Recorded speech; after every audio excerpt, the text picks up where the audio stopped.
Perlembagaan Persekutuan merupakan undang-undang tertinggi di Malaysia, digubal oleh Suruhanjaya Red dan berkuat kuasa sejak 31 Ogos 1957, pindaan dari semasa ke semasa. Berkuat kuasa di seluruh Malaysia termasuk juga Sabah dan Sarawak, bertujuan menjaga hak rakyat, hak kerajaan dan juga sistem perundangan melalui 183 artikel yang menggariskan hak, kuasa dan tanggungjawab kerajaan dan juga rakyat. Nama akak Ros binti Tahir, berumur 45 tahun. Akak suku kaum Temuan, tapi akak beragama Islam. Pekerjaan akak kerja kampung, menoreh getah, ambil daun macam tu lah. Okey. Dari mana? Bantuan ada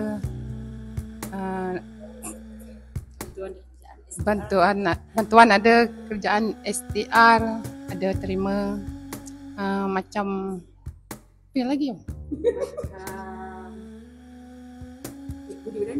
Kerajaan juga. Madani.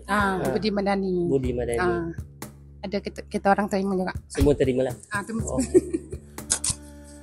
Adalah macam pendidikan tu ada bantuan kan, macam apa yang lagi tu, Bantuan sekolahan.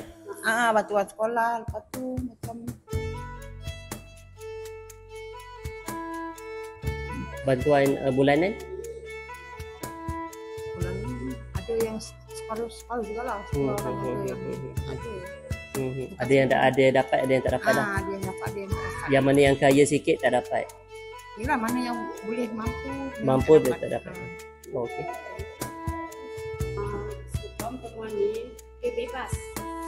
Suku kaum Temuan ni dia bebas. Dia tak ada agama kan. Sukalah kita nak masuk agama apa macam tu. Dia tak ada halangan. Tak ada halangan. Okey. Tak ada paksa. Ada paksa. Itu kerelaan kita sendiri. Kerelaan diri sendiri. Macam adik saya kan, dia masuk Islam kalau dia Melayu. Dia tak ada paksa. Tak ada paksa. Hubungan baik. Baik. Hubungan baik. Okey. Okay. Terima kasih. halangan tu memang tak ada lah, sebab ada juga yang keluarga tak boleh terima. Macam anak akak pun Islam, tapi akak boleh terima dia. Anak akak umur berapa? Umur 21 tahun. 21 tahun. Dah kahwin dah? 21 Tak apalah. Dah kahwin? Dah kahwin dah. Dah kahwin. Oh. Berkahwin dengan Melayu? Tak, sama dengan orang asli. Sama dengan asli juga? Dua-dua Islam lah? Suami dia memang Islam, sebab tu dia masuk Islam. Oh. Okay. Buat perayaan meriah. Meriah. Semua sekali datang? Orang Islam ke? Orang Islam ada juga datang. Ada juga datang? Semua datang? Mana yang kenal. Ada berapa perayaan setahun? Kaum Temuan? Sekali aja. Tapi dia kampung-kampung Oh. Anak-anak dapat sekolah pendidikan macam tu sebab tengok jugalah kalau murid-murid ni okey. Kadang-kadang anak ni ada macam malas sikit lah. Mereka sendiri? Mereka sendirilah, cuma kita kena galakkan lah. Sebab bila bangun pagi memang susah kan. Tapi ada juga sampai ke sekolah menengah macam tu.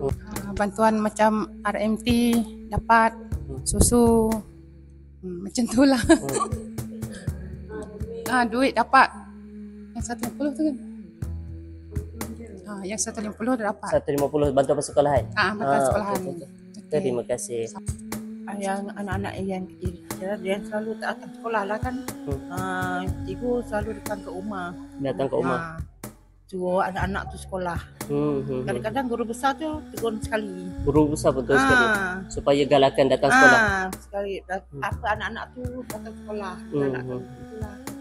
Sebagai kesimpulan, Perlembagaan Persekutuan jelas mempertahankan dan membela hak-hak golongan mereka yang tertindas.